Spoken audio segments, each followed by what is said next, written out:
Hello guys, welcome back to Edu Explorer. Today we are going to discuss about the biggest scam in India. So it is not just about, choosing the right course. It is also choosing the right college. Now, many institutions, the coaching centers that you go to are not 100% honest with you, suggesting you the best possible institution or college that you deserve, or that you actually can get into. So nowadays, many institutions and engineering colleges have few tie-ups with some universities or colleges, and they call persons from those institutions to kind of come and counsel students, whatever course it may be.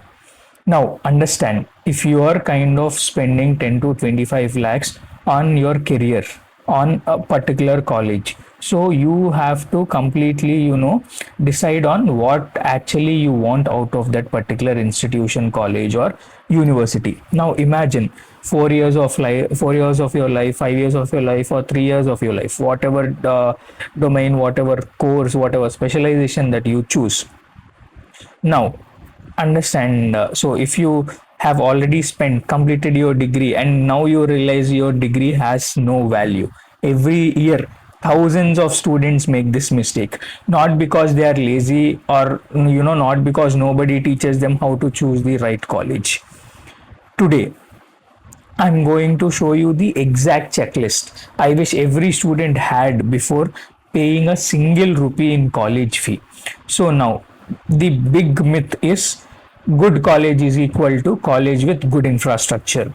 College with, vast buildings and, a huge greenish, lush green campus, or, in some engineering institutions you typically get to see few cars that they have built, flights that that are there for demo purposes or teaching purposes for students for specializations, or their computer labs or mechanical labs, etc. Now, showing fancy campus does not mean you get higher placements. So there are many institutions which has a great campus but poor placements. Few colleges has higher fees which result in student loans, and also people end up with no jobs. Now this is the scam that is happening now. So you show a fancy campus, you provide poor placements, you charge high fees, you make students or parents take a loan, and end up with no job. Now, there are many institutions which provide education, so good value, good ROI for the amount that you spend. Now, you have to have few factors in mind, before choosing your right college. Now, so we'll try to design a small college scorecard. Now, so the pointers that you need to understand or ask is placements, faculty, labs, internships, research, industry tie-ups, and also few facilities like hostels. And then you have to focus on ROI, location, alumni, and then you have startup ecosystem. So there are startup centers, and a few institutions have international immersion programs. You have to see that international exposure as well. Now, scholarships, so many institutions offer scholarships, and everybody should kind of utilize these scholarships to the best possible extent that you can, because this kind of helps you, in terms of economic stability during your college study.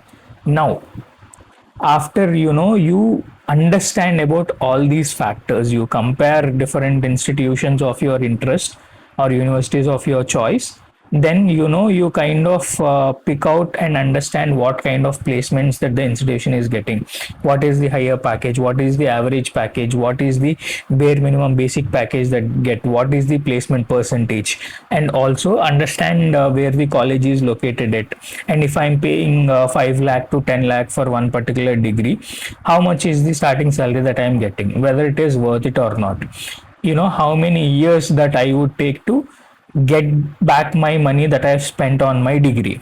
And also, you are in your prime age, and this is also a age where you enjoy, learn, explore. So you also have to look at your campus life, how my campus life would be. Are there any clubs that I can join with my interest that I have? And also you have to check out the hostels, how the hostel is. And after all these, you have to also focus on faculty, whether you are getting PhD faculty or not, research faculty or not, whether the college or institution provides you internships. Now, once you understand all of this, you have to, choose what kind of university or institution that you want to join. So whether is it a private one or a government institution. So there are few advantages and few disadvantages. So if you opt for government, so economically it is a very safer option, and they do have decent placements. But you will not get a placement guarantee like you get in private institutions. So that would be one disadvantage. And campus life, so to be honest, if you want to kind of also enjoy your campus life little bit, so private universities or private institutions are always better with the kind of infrastructure that they have, the facilities that they provide. So these are disadvantages. So in terms of faculty, you have decent faculty in government and private, so that is not a problem. And academics, more or less, you guys have the same. And even in terms of projects, government institutions, you can find some time, because you are not very much occupied in your clubs or extracurricular activities. You can actually take out some time, build out side projects, and get a even better placement than private institutions.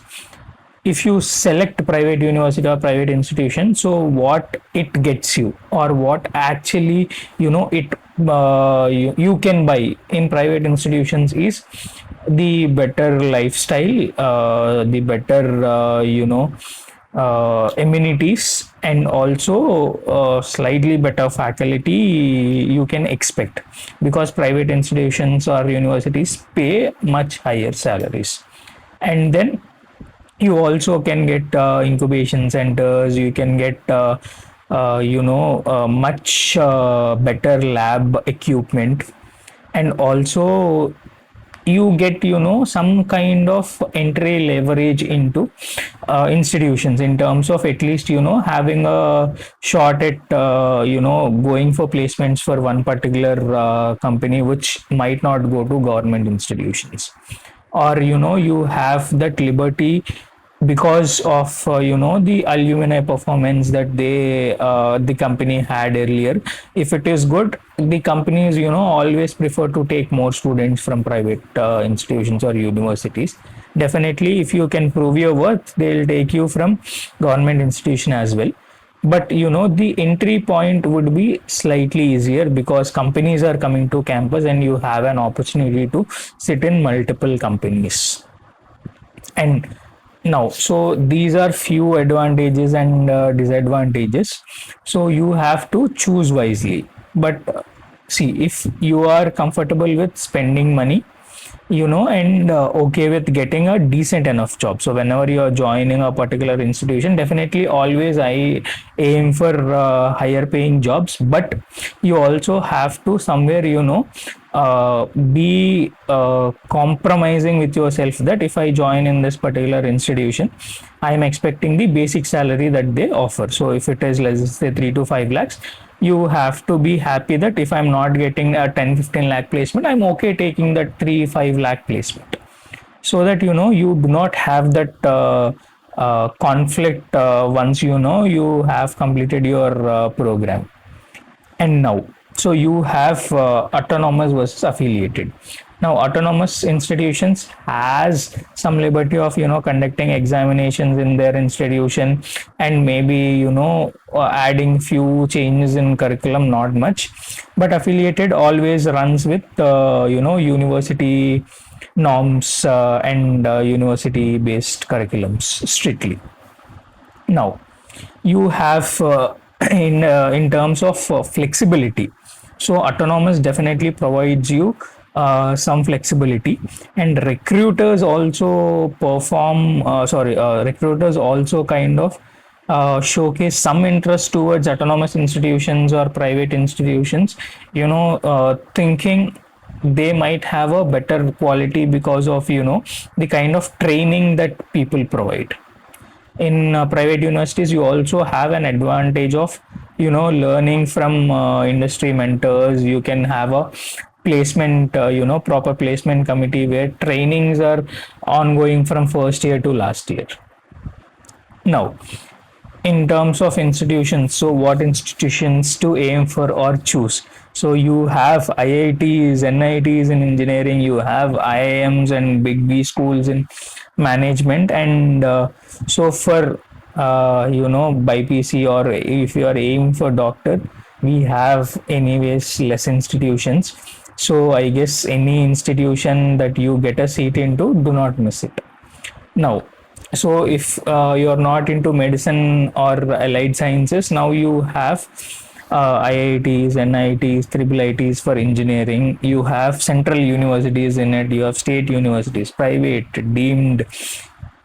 Whenever you are choosing a college, compare all. So you keep a deemed university. So now what happens is you have different kinds of universities under it. So you kind of pick and choose what university or institution you want. I'll definitely do an elaborated video on what these universities are, and are all these universities same or different. If it is different, what is the actual difference in it?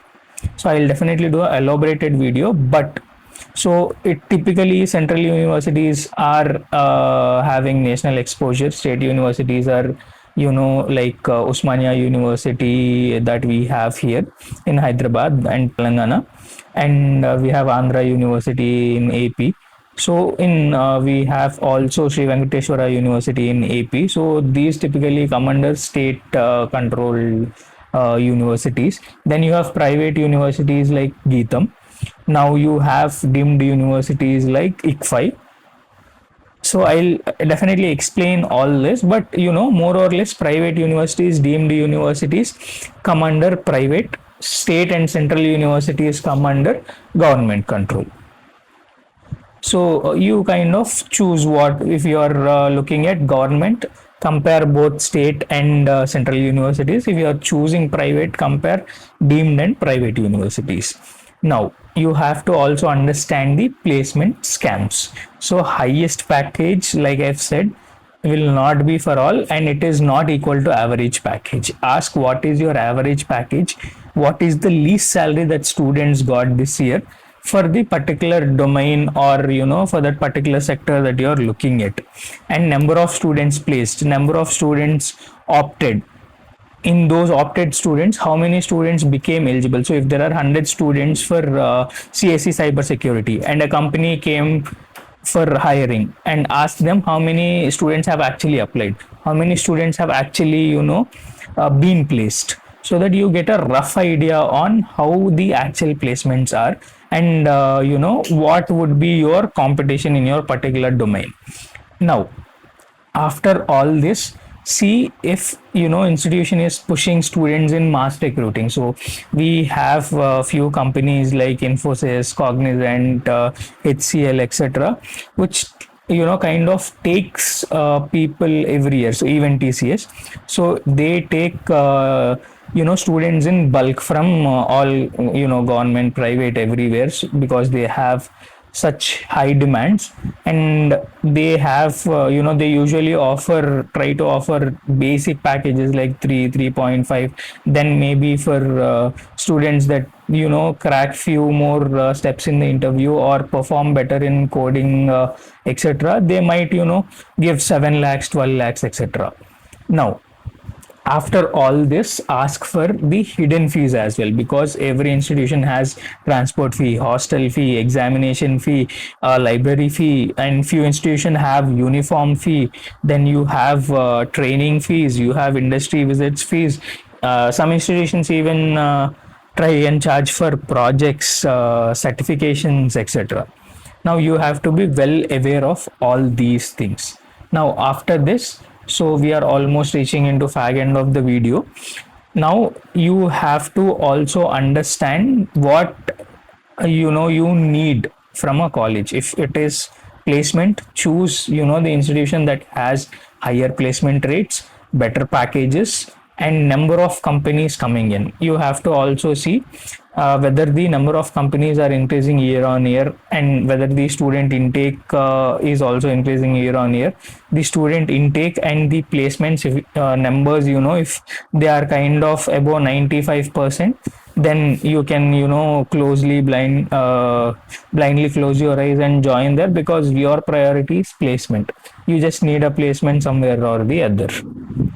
Now after all this, understand you are buying your future. Do not just buy the college because of the brand name. Invest in your future. Choose a college that gives you right opportunities, not just the degree. And also, if you feel that if this video even saves some of your time, or had given you some input, please do support me by subscribing to my channel. And in future, definitely I'll be doing more elaborated videos on the university or institution structures, and what actually goes inside their training, internships, even for their entrepreneurship cell, etc. I'll be focusing more on these areas and try to share as many facts as possible. Until then, stay tuned. Peace out.